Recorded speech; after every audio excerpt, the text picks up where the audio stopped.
সন্ধ্যাবেলা ডিউটি থেকে ফিরে কি সুন্দর টিফিন দিয়েছে মা আজকে দেখুন। চা, তার সাথে জল, আবার ম্যাগি বানিয়ে দিয়েছে।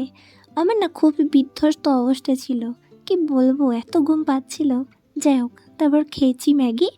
ম্যাগি খেতে খেতে দেখি বাইরে ঝড় উঠেছে, হালকা হালকা বৃষ্টি পড়ছে।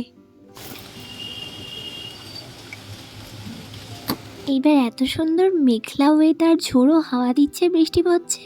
আমি তো আর সন্ধ্যাবেলা চুপচাপ বসে থাকতে পারি না, চলে আসলাম ফ্রিজের কাছে। দেখি কাঁচা চিকেন একটুখানি পড়ে রয়েছে, বেশি না, ওই 3-4 পিস মতো। এবার রেখেছিলাম ডিপ ফ্রিজের মধ্যে, পুরোটাই একদম বরফ হয়ে জমাট বেঁধে রয়েছে। সেই জন্য করে নিলাম একটুখানি গরম জল। চলুন এবার গরম জলে ডুবিয়ে চিকেনগুলোকে একটুখানি নরম করতে হবে। এখানে কিন্তু গরম জলে 10 মিনিট ডোবানোর পর ঠান্ডা জল দিয়ে ভালো করে কিন্তু আরো 10 মিনিট রেখে দিলাম। তারপর চিকেনগুলো ঠিকঠাকভাবে ছেড়ে গেল। যাই হোক, এবার কিন্তু চিকেনগুলোকে একটুখানি সিদ্ধ হতে বসিয়ে দিলাম। একটুখানি নুন আর একটুখানি রিফাইন তেল দিয়ে মোটামুটি 20 মিনিট মতো সিদ্ধ করে নেবো। সিদ্ধ করার কারণটা তোমাদের বলছি, কারণ যেই কটা চিকেনের সলিড পিস আছে, সলিড পিসগুলোতে না কিছু কিছুতে হাড় আছে। এবার যদি আমি পিস করতে যাই তাহলে কিন্তু হাড় সমেত একদম ভালো লাগবে না যে জিনিসটা আমি বানাবো। সেই জন্য কিন্তু আমি কি করলাম, সিদ্ধ করে নিলাম এবং হাড় থেকে ছাড়িয়ে নিলাম। আজকে একটুখানি বানাবো বোনলেস চিকেন পকোড়া। চিকেনগুলো সিদ্ধ করে টুকরো করে নিয়েছি। এরপর নুন, আদা রসুন পেস্ট, তারপর কিন্তু গোলমরিচ গুঁড়ো, এই যে কাঁচা লঙ্কা বাটা বেটে নিয়েছিলাম, একটুখানি সয়া সস, একটুখানি কিন্তু ডিম ফাটিয়ে দিলাম। তারপর একটুখানি লেবুর রস আর একটুখানি ময়দা দিয়ে ভালো করে কিন্তু ম্যারিনেট করে রাখলাম আরও 10 মিনিট।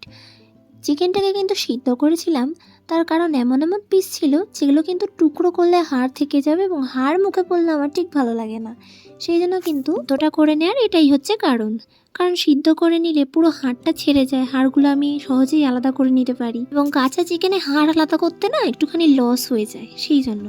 যাই হোক, সুন্দর করে কিন্তু এপিট ওপিট করে 5-10 মিনিটে ভেজে নিলাম। এবার কি করব, সারা বছরই তো চা খাই, সেই জন্য কিন্তু একটুখানি বসিয়ে দিলাম দুধ গরম করতে। আজকে একটু বানাবো কফি। চিকেন পকোড়ার সঙ্গে কফির কিন্তু একটা ভালো কম্বিনেশন, আমার তো খুবই ভালো লাগে। কফি আমি খুব কম খাই ঠিকই, তবে যখনই খাই ভীষণ ভালো লাগে। এই যে এরকম বৃষ্টি বৃষ্টি ওয়েদারে কিন্তু আমার কফিটাই বেশি ভালো লাগে। যাই হোক, এবার কিন্তু নিয়ে নিলাম চিকেন পকোড়াটা।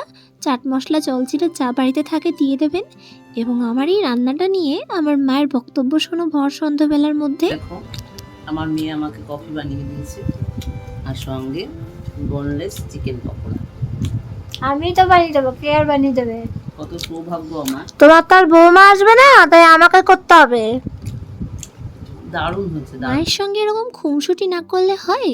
যাই হোক, মা যখন প্লাস পয়েন্ট দিয়ে দিয়েছে আর আমার কি চাই। আজকের ভিডিওটা এখানেই শেষ করি। সকলে ভালো থাকবেন, সুস্থ থাকবেন, সাবধানে থাকবেন। দেখা হবে আমার অন্য একটি ব্লগে। টাটা।